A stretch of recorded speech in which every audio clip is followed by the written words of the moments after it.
The race is on for Anika Heard to become the first Aussie driver to head to the UK for the prestigious X-Kart Scholarship. The 12-year-old wheel whisperer turning heads for all the right reasons on and off the track.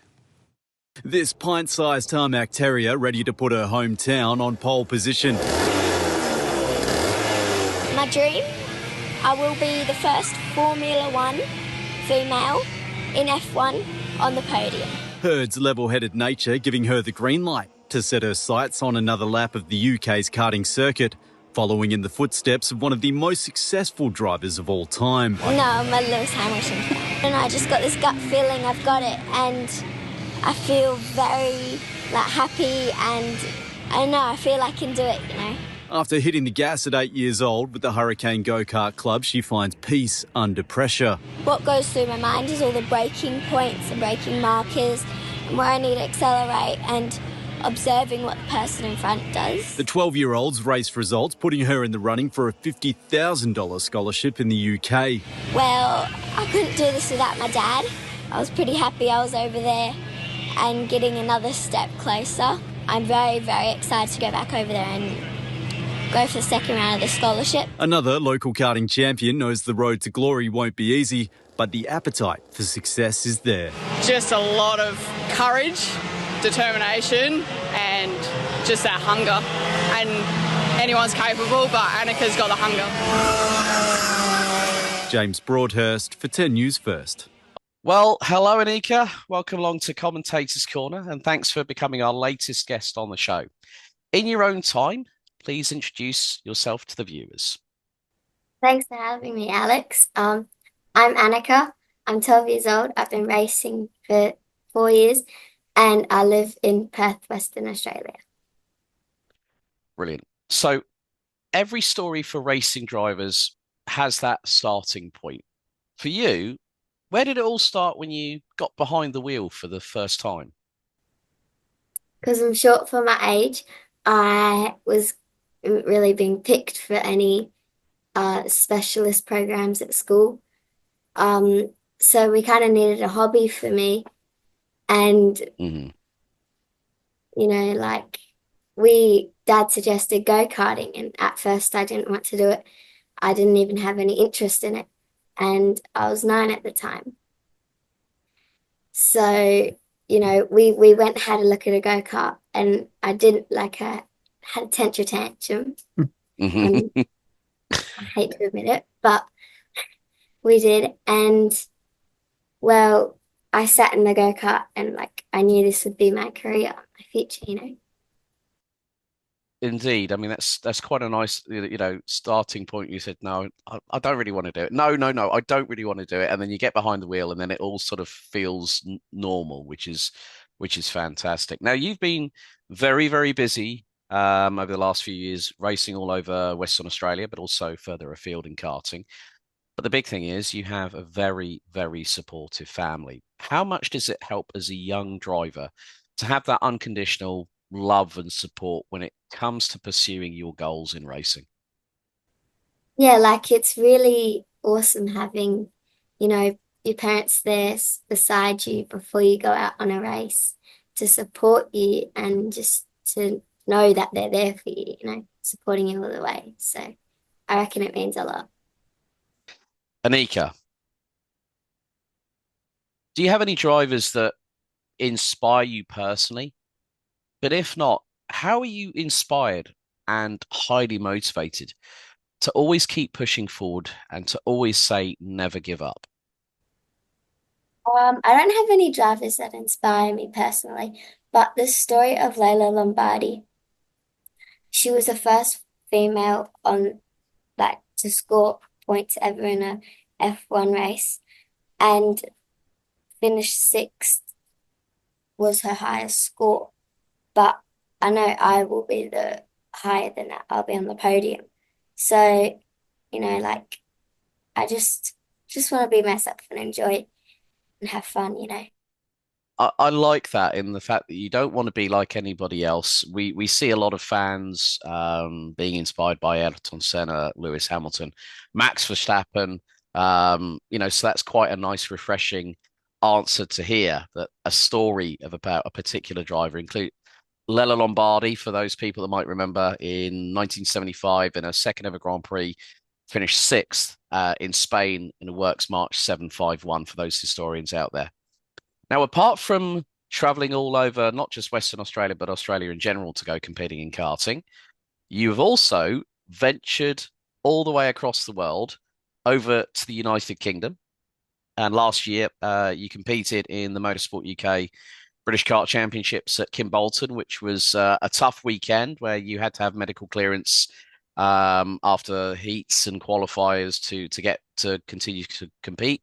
And then, of course, the famed Super One Championship, Super One Series at Wilton Mill. When you got the news that you were going to be going over there and to go and race into ultra competitive championships, how excited were you? And what were the biggest learnings that you took from those two experiences, racing in Motorsport UK and Super One? Well, I was super excited to just be over there and get the new experiences. Um, but of course, I had a bit of nerves because it was a huge race and there were so many people watching.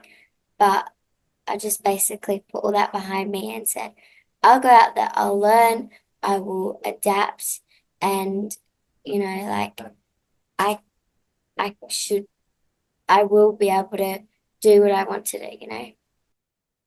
I mean, it's a lot of people from around the world come over to the United Kingdom to compete in, the most ultra competitive. I mean, I know that you were in Intermax when you came over, which is the UK's version of Minimax globally for Rotax.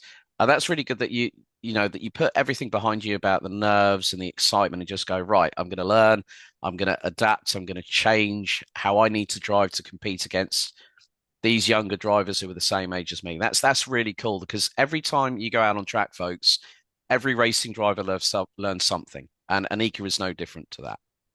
But along with those two race weekends in the United Kingdom, you were the only driver outside of the UK that had travelled, I think, what was it, probably over 30,000 kilometres return trip to come over to do the X-Kart Academy Scholarship. Now, this is just before I give Anika her question, I just want to give a bit of a filler on this. I've been part of the panel for this, whereby drivers go through a selection program where it's you have to set a time at Team Karting in Rochdale. Anika managed to do that, get through to the final selection day where we had 50, close to 50 drivers, which went through who all went through a very big scrutineering a process. So fitness, driving skills, media, team.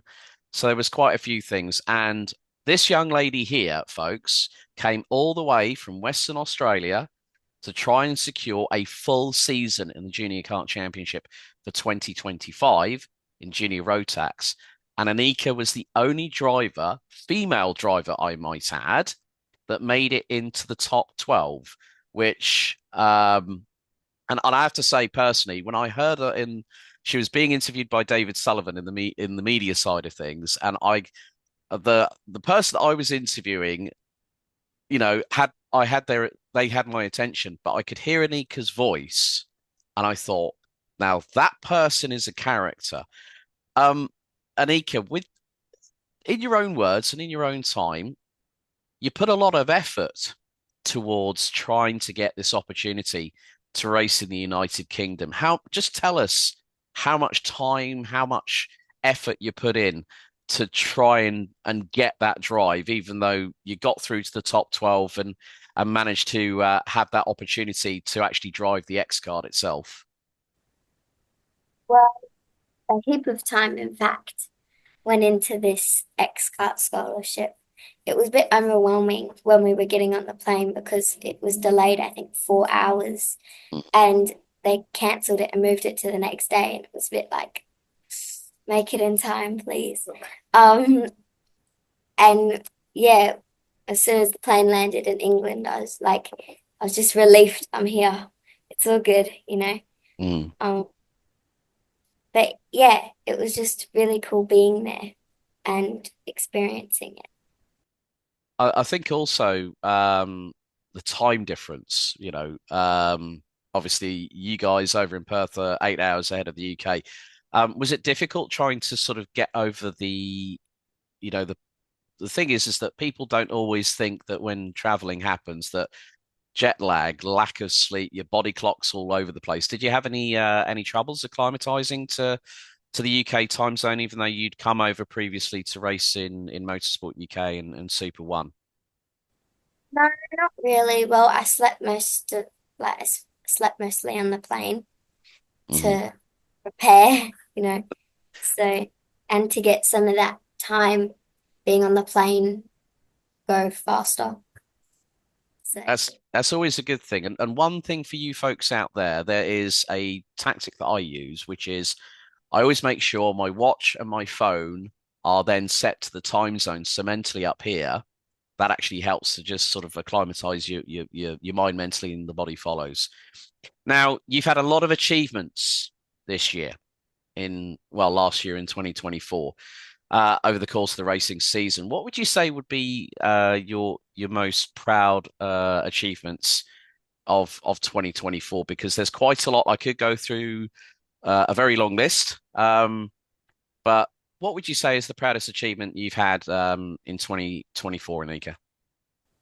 well, I would say going over to England and going into the Super One Championship because I remember in one of the races I finished seventh and I couldn't believe it. I was so happy. And before every race, I set myself a little goal to achieve by the end of the race meet. And if not, I've learned something and what I can improve next time. And for the Super One, I said finish in the top 10 for like one of the races.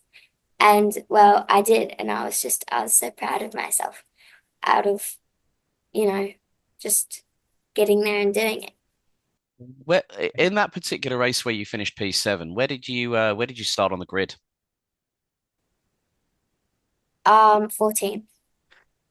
So yeah, no, that's cool. No, because it just goes to show that progression, as I said earlier on with in this conversation with Anika, is that progression is always good, and it's always, as you said, setting yourself realistic goals that you know that you'll be able to achieve, and straight away by getting a top 10, that says a whole lot. Obviously, the pink plate over in Australia, you've won you got last year.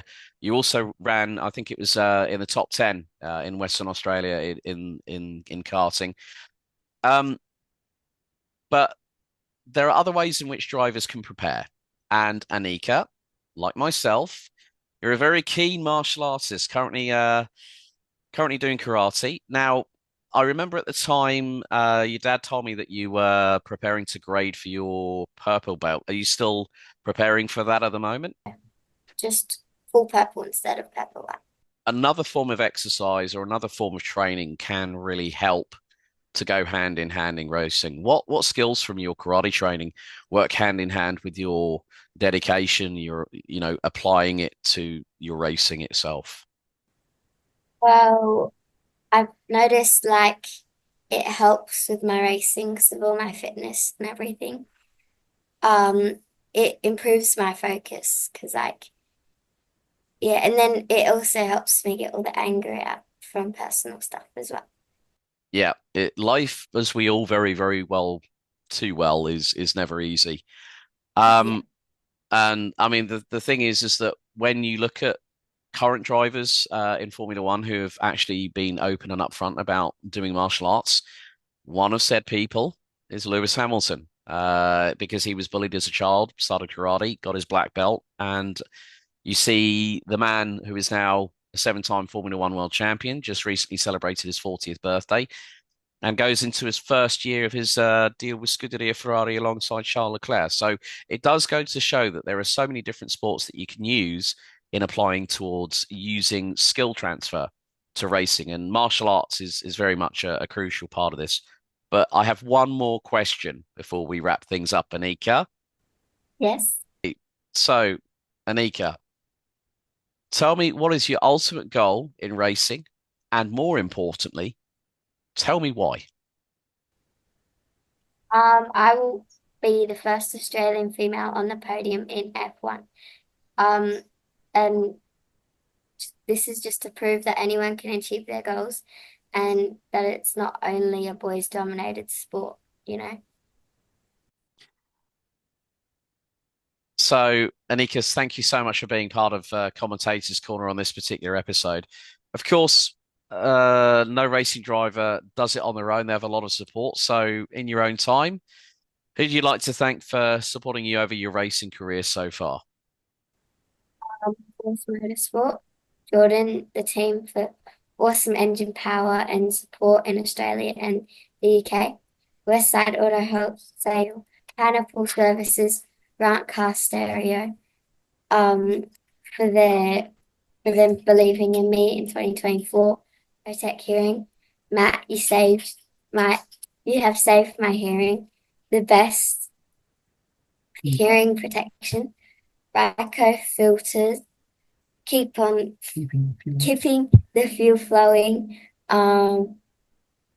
Easy Tune for the carbs. Pacello Oils, Australia, and Carbon Racing. Um, Daniela Dwyer Foundation, and High Voltage Entertainment. Brilliant. Well, ladies and gentlemen, keep your eyes on this young lady from Perth in Western Australia. 12 years of age. Anika Heard is a name you're going to hear in the years to come. Thank you so much for tuning in. Race hard, race fair.